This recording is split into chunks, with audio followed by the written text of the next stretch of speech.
आना बहुत बड़ा दिन है आज रिपब्लिक मीडिया नेटवर्क के लिए।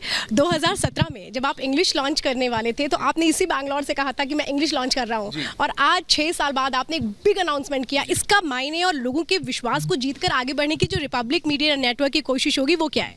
देखिए, 6 साल पहले जब मैं फ़्लाइट में आ रहा था बैंगलोर, तो हमारी डिजिटल की जो कंटेंट हेड है तन्वी, उनको मैं कह रहा था कि लोग जो नाम है रिपब्लिक उसे रिलेट कर पाएंगे। और इधर ही एक यूथ फोरम हुआ था जहाँ पे हमने पहली बार रिपब्लिक का ऐलान किया था, रिपब्लिक नेटवर्क के बारे में कहा था।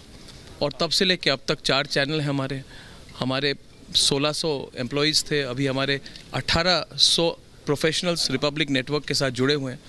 तो एक तो भगवान की आशीर्वाद है, आप लोगों का परिश्रम है, और तीसरी चीज़ है जो चुनौतियाँ हमें जो इस 6-7 साल की जो ये जर्नी हुई है, इसमें जो हमें चुनौतियाँ मिली है उससे भी बहुत सीखा है हमने, और उससे हम आगे चलें। मतलब उससे जो सीख हमें मिली है उससे मुझे लगता है हमारे ग्रोथ के लिए और अच्छा हुआ है। अच्छा अनब, जब आप इंग्लिश लेकर के आए थे तो आप एक ट्रेंड सेटर बने। जब आप हिंदी लेकर के आए तो सास बहू को ख़त्म करके न्यू जो एंटरटेनमेंट इंडस्ट्री होता है वो ख़त्म करके 100% न्यूज़ का फॉर्मूला लेकर के आए। कन्नड़ा में भी ऐसे ही कोई फॉर्मूला? कन्नड़ा में भी मुझे लगता है कि इस वक्त जो हुआ है एक तरह से डाइल्यूशन हो गई है न्यूज़ की, और जो पिछले 10 साल से सिर्फ हिंदी में नहीं, कई क्षेत्रीय भाषाओं में भी ये अजम्पशन है कि ऐसे ही चलेगा। इसमें मतलब थोड़ा न्यूज़ में मसाला डालिए, सीरियल्स दिखाइए, वायरल वीडियोस दिखाइए, डाइल्यूट कीजिए, लोग देखेंगे।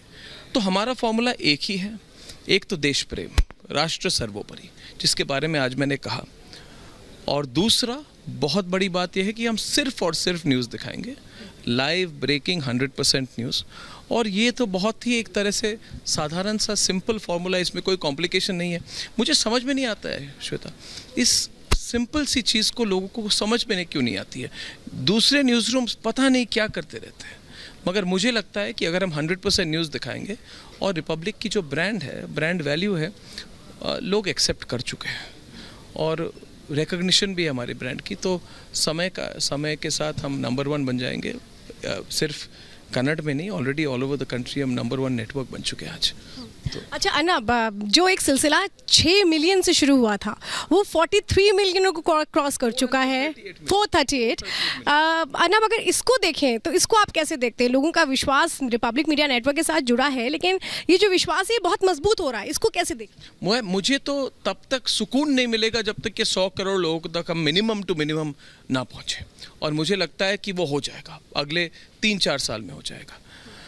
तो जो इतना बड़ा प्लेटफॉर्म हमने बनाया है, इसको किस दिशा में हम इसको कैसे यूज़ करें?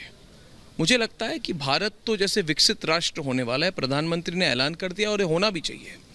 तो उसी दिशा में जो हम उनको, और जो हमारे जो एफर्ट्स है पूरे देश के 140 करोड़ लोगों की, तो उसमें अगर नेशनल यूनिटी बन सके तो ये विकसित भारत का जो सपना है वो पूरा होगा। तो हमारी कोशिश होगी as a network, national unity, national cause और नेशनलिज्म की तरफ सारे चैनल्स को एक तरह से नेशनलिज्म को प्रमोट करना। वही हमारी आइडियोलॉजी है, वही हमारी टारगेट है, वही हमारा लॉन्ग टर्म स्ट्रेटजी भी है। अच्छा अर्नब, जैसे देश में तो अमृतकाल चल रहा है, ये कहीं क्षेत्रीय भाषाओं का अमृतकाल रिपब्लिक नेटवर्क लेकर आएगा? 2 तो हम ले आए हैं, आगे एजेंडा बहुत बड़ा है। एजेंडा बहुत बड़ा है। मैं तो देखिए, मुझे लगता है कि क्लियरली अगर अगले 3-4 साल में हम 10 क्षेत्रीय भाषाओं में अगर हम ब्रॉडकास्ट कर सकें, तब एक तरह से हम अपने फाइनल जो हमारा लक्ष्य है वहाँ तक पहुँच पाएंगे। और ये संभव है, ये बिल्कुल संभव है।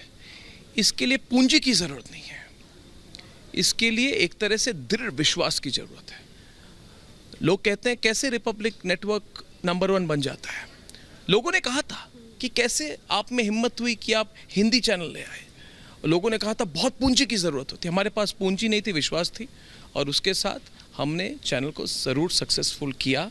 आज नंबर 1 चैनल है आप हिंदी में, और मुझे लगता है वही चीज़ हर क्षेत्रीय भाषा में होने वाली है। और आपने आज पॉलिटिशियंस को भी एक संदेश दे दिया कि भाई हम सुनते नहीं, हम सिर्फ सच का साथ देते हैं। हम सुनते बिल्कुल नहीं है श्वेता, हम सुनते नहीं हैं, और मैं किसी को सुनाना भी नहीं चाहता, मगर कोई हमें सुनाने की कोशिश भी ना करे। हम इन्फ्लुएंस नहीं होते हैं, हम अपने रेवेन्यू सेल्स के लिए पॉलिटिशियंस पर डिपेंडेंट नहीं है। उनका कोई भी कोई भी प्रभाव इस नेटवर्क पर नहीं है। किसी भी नेता का कोई भी प्रभाव रिपब्लिक नेटवर्क पर न था, ना है, न कभी होगा। ये ट्रूली इंडिपेंडेंट नेटवर्क है। इसकी मैनेजमेंट, इसकी फंक्शनिंग, इसकी स्टाइल, इसकी अप्रोच टोटली इंडिपेंडेंट है। ऐसा ही रहेगा। आपने एक बात और कही अर्नबाज कि आप 100% न्यूज़ की बात करते हैं। आप न्यूज़ बिजनेस नहीं है आपके लिए, दिल का जुड़ाव है, देश हित को आगे बढ़ाना है। तो ये क्योंकि लोग बहुत सारे यही लोग सोचते हैं कि नेटवर्क है, बड़ा हो रहा होगा, तो इनका एम क्या है? उनको जवाब जो सोचते हैं बिजनेस, देखिए, जो ज़्यादा बिजनेस की बात सोचते हैं उनको ये समझ में नहीं आता है कि ये टीवी जो है, मीडियम जो है, बहुत ही ट्रांसपेरेंट है। इसमें दूध का दूध और पानी का पानी होने में समय नहीं लगता और लोग समझ जाते हैं कि कोई क्या कह रहा है और इशारा किस तरफ है। हम जो कहते हैं वही हमारा इशारा है। हम कहते हैं हम न्यूज़ करेंगे और यही हमारी कमिटमेंट है। मेरे लिए न्यूज़ तो बिज़नेस नहीं है, इसीलिए हम बहुत कोशिश करते हैं कि हम प्रॉफिटेबल रहे एज अ कंपनी। मगर ये लोगों का विश्वास है श्वेता, ये जहाँ पे आप जाइए, आज अगर आप बेंगलोर के सड़कों में जाइए, लोगों में उल्लास है, लोग खुश हैं कि रिपब्लिक कन्नड़ इधर आया है। ऐसा क्यों है? कुछ ना कुछ तो ब्रांड एसोसिएशन बना हुआ है हमारे ब्रांड के साथ। आप थी जब मुझे एक जेल से दूसरे जेल तक ले जाया गया था, आपको भी याद होगा। क्या आपका विश्वास टूटा? क्या मेरा विश्वास टूटा? क्या लोगों ने सोचा था कि अगर जर्नलिस्टों को, अगर पत्रकारों को इस तरह के फंसाने की कोशिश करें तो वो छोड़ देंगे, वो कोशिश नहीं करेंगे, वो प्रेशर में आ जाए? क्या आप में प्रेशर में आए आप, या मैं प्रेशर में आए? ये संभव नहीं है। और जो लोग कोशिश करते हैं पत्रकारिता पर इस तरह की प्रेशर डालने की, उनके लिए रिपब्लिक नेटवर्क एक मिसाल बन चुका है कि क्या फ़ायदा हुआ वो सब करके। और मैं ये बात मीडिया जगत के जितने महानुभाव हैं उनको भी कहना चाहूँगा कि ये षड्यंत्र करना, कोशिश करना, किसी के खिलाफ कोई प्लानिंग करना, ये सब करके कोई फ़ायदा नहीं होता। फाइनली लोग सब समझते हैं, पब्लिक है, सब जानती है। बिल्कुल, पब्लिक है, सब जानती है, जवाब भी दे देती है। यही विश्वास आगे हमारे साथ बढ़ रहा है, जो इतना बढ़ चुका है 730% ग्रोथ के साथ। अच्छा अर्नब, आखिरी में सवाल आपसे करूंगी कि डिजिटल में आप बहुत कमाल करने जा रहे हैं, हर तरफ चर्चा है। जी बिल्कुल बिल्कुल, इसमें हमने बहुत बड़ी इन्वेस्टमेंट की है। हमारा जो प्लेटफॉर्म है वो बन रहा है अब, क्योंकि ये पूरी तरह से 100% स्वदेशी प्लेटफॉर्म है।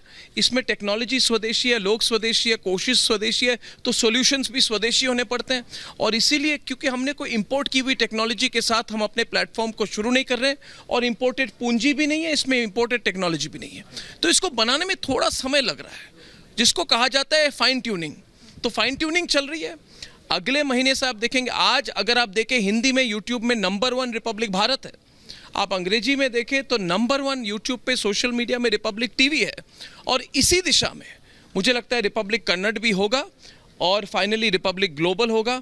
मगर इस प्लेटफॉर्म को टेक्स्ट और वीडियो में इसको शुरू कराने में थोड़ा समय लग रहा है। हमारे 350 लोगों की टीम दिन रात काम कर रही है और इसी सितंबर के महीने में पहला लॉन्च होगा। यानी कि एक और बिग अनाउंसमेंट दिस सितंबर। बहुत बहुत धन्यवाद अर्नब हमारे से बात करने के लिए। तो रिपब्लिक मीडिया नेटवर्क के editor in chief Arnab Goswami हमारे साथ है, जिन्होंने डिजिटल को लेकर भी बड़ा अनाउंसमेंट किया है, कैसे एक छोटी टीम के साथ बड़े सपनों को पूरा किया जाता है। तमाम बातों का यहाँ जिक्र किया गया अर्नब गोस्वामी की ओर से, जिन्होंने साफ तौर पर बताया कि रिपब्लिक मीडिया नेटवर्क अपने विश्वास, अपनी मेहनत के दम पर लोगों के दिलों में अपनी जगह बना रहा है। रिपब्लिक मीडिया नेटवर्क किसी की नहीं सुनता है, सिर्फ